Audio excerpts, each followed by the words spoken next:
paano iniwan ang tatay ko sa Melba. Halos lumuhod nga siya noon sa pagmamakaawa eh. Pero wala. Matigas yung tatay mo. Iniwan pa rin kami. Simula noon, ako daw yung naging sandala ng nanay mo. Sabi nga niya sa akin noon, para manan niya siguro yung nangyari. Bakit naman po, Karma? Kasi maging siya. Ay teka, hindi mo ko pala alam tong kwento. Hayaan mo na lang. Huwag mo nang isipin yung mga sinabi ko. Hindi. Sige po, tuloy niyo lang po. Karma, bakit naman po bakarmahin si nanay? Paano ba to? Baka may tingin ako ng nanay mo kapag sinabi ko sa iyo eh. Siyang Rosa, sabihin niyo na po. Simulan niyo na po may kwento eh. Pero huwag kang magagalit sa nanay mo kapag nalaman mo ang totoo, ha? Ano po ba kasi yun? Anak sa Bakit labas. naman po magagalit kay nanay? Kasi ang totoo niya, kabit rin ni Gilbert sa Melba. Ano po? Kabit po si nanay? May asawa si Gilbert noon, si Salome. Siya ang totoong nanay mo sa akin. At hindi si Melba. Ha? Paano po nangyari yun? Sinasabi niyo po ba na hindi ko totoong nanay si Nanay Melba? Ganito kasi yung nangyari. Si Gilbert at si Salome, nagkaroon sila ng anak. Ikaw yun. Pero noong mga panahon yun, kinakasama na rin ni Gilbert si Melba. Saktong kapapanganak mo lang noon nung nalaman sa Salome ang totoo. Na-depress siya. Dulot na rin siguro ng postpartum depression. Bigla na lang siyang tumalon mula sa ika-anim na palapag ng inuupahan yung bahay noon. Nung namatay si Salome, kinuha ka ni Gilbert at pinako ka na ni Melba bilang totoong anak. Hanggang sa iniwan kayo ng tatay mo. Simula noon, si Melba na ang tumaging ina mo. Totoo po bang sinasabi niyo? Alam kong mahirap paniwalaan, pero yun nga ang nangyari. Kung gusto mong kumpirmahin tong mga sinabi ko sa'yo, pwede mong itanong sa tatay mo. Hindi ko totoong nanay si Nanay Melba? Maaaring hindi nga kayo totoong magkatotoo, pero nanay mo pa rin siya, at hindi na yun magpapalitan pa. Sally, huwag ka sanang magalit sa nanay mo, ha? Hindi po. Hindi po ako galit kay nanay. Nagulat lang po ako sa mga nalaman ko. Pwede po bang iwan niyo na lang po muna ako? Gusto ko na lang po muna sanang papag-isa. O sige, doon na lang muna ako sa labas. Sa totoo lang, Papa Dudut, ay hirap akong paniwalaan noon ang mga nalaman kong katotohanan mula kay Tiang Rosa. Pero pinatutuo ito ni Tatay Gilbert nung dumalaw siya sa huling gabi ng burol ni Nanay Melba. Humingi ng tawad sa akin si Tatay sa mga nagawa niyang kasalanan sa amin ni Nanay. Willing daw siyang magpakama sa akin ngayong wala na si Nanay Melba. Pinatawad ko naman po si Tatay sa ginawa niyang pang-iwan sa amin, pero kasabay noon ay hiniling ko rin sa kanya na huwag na siyang magpapakita pa sa akin kailanman. Masyado nang huli ang desisyon niyang magpakaama sa akin. Isang tao lang ang itinuring kong magulang sa buong buhay ko, at yun ay si Nanay Melba lamang. Siguro totoo nga nakabit si Nanay Melba.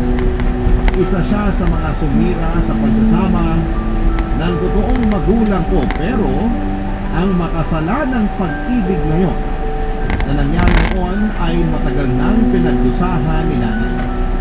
Bumawi siya sa pamamagitan ng pagtupkop at pagpapalaki sa akin kahit na hindi naman niya ako totoong anak, at sapat na yon sa akin bilang kapatawaran. Pagkatapos libing ni Nanay Melba at ipinagpatuloy ko ang mga nasimulan kong pangarap. Mula sa maliit na karinderya ay nagpatayo ako ng sarili kong Japanese restaurant matapos akong kumuha ng kurso sa cooking. Ang negosyo kong yun ay umusbong hanggang sa nagkaroon ko ng isa pang franchise. Binaglaon ay nakapagpatayo po ako ng sariling bahay na mas malaki pa sa bahay ng tatay ko. Lahat ng bagay na gusto kong makuha nung bata ako ay abot kamay ko na. Ang mga pangarap ko noon sa panaginip lang natutupad ay naabot ko na. Nakakalungkot lang na hindi na ito natamasa pa ni Nanay Melba na siyang pangunahing rason kung bakit ako naghirap na abutin ang mga pangarap na yun. Papadudot, dito na po nagwawakas ang storya ko. Maraming salamat po sa inyo. Ang inyong forever kapuso at kabarangay, Sally. Barangay Love Stories. Barangay Love Stories. Napakasakit na nangyari kay letter sender. Pero buti siya ulit, hindi maayos pa rin ang buhay niya. Anong say mo sa Barangay Love Stories na ito? Pagkwentuhan natin sa comment section. Nagustuhan ang iyong napakinggan. Iba naman. Ang mga kwento ng pag-ibig, Iba naman. kwento ng buhay, at kwento ng pag-asa. Dito sa Barangay Love Stories.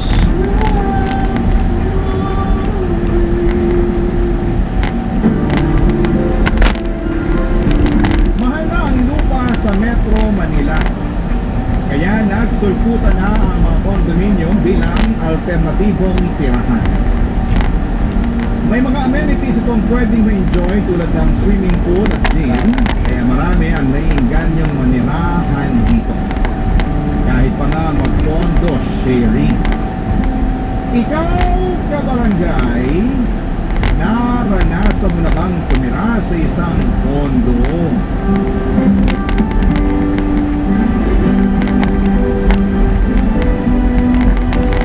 Dear Papa Dugo, ako po si Ruby, naisipan ko pong sumulat sa inyo kasi tingin ko ay kailangan ng mga kabarangay na nakikinig sa programa ninyo na maging babala ng naging karanasan ko, lalo na sa mga kababaihan. May pagkakamali po akong nagawa sa buhay na pinagsisisihan ko at gusto kong hindi ko maulit sa ibang tao, Papa Dudo. Meron po akong boyfriend, si Harold. Matagal na po kami mag-on. At nakapag-decide po kami na mag-live-in, lalo na pareho naman kaming may trabaho sa call center. Pareho kaming agent na dalawa, Papa Dudut.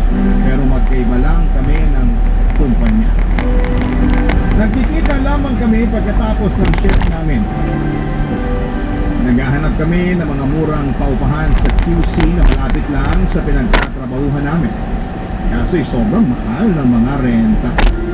Parang hindi kaya talaga sa budget, pero may nakita kaming condo sharing. Sabi namin sa isa't isa na ito ay pwede namin tingnan. Kinontak namin yung nag-post at pinuntahan ang condo unit. Ang unit malinis at tiyak na magkakaroon kami ng peace of mind para makapagpahinga pagkatapos ng work.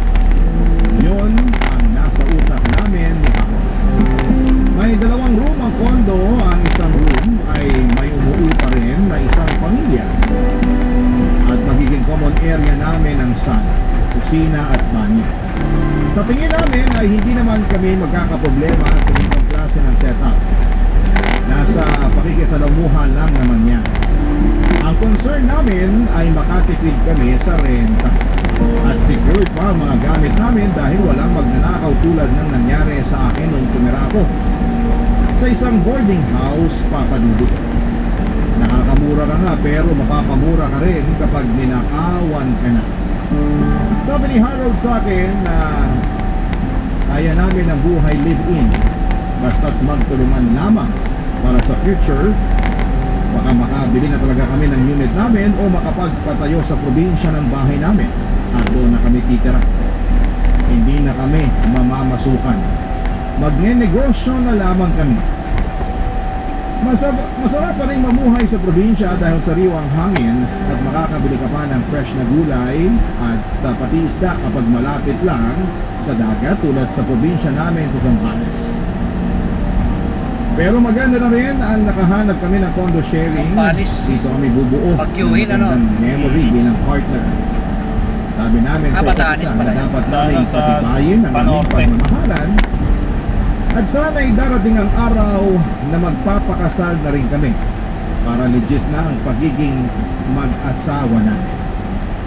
Hindi ko makakalimutan ang araw noon na nakilala namin ang magiging kakondo share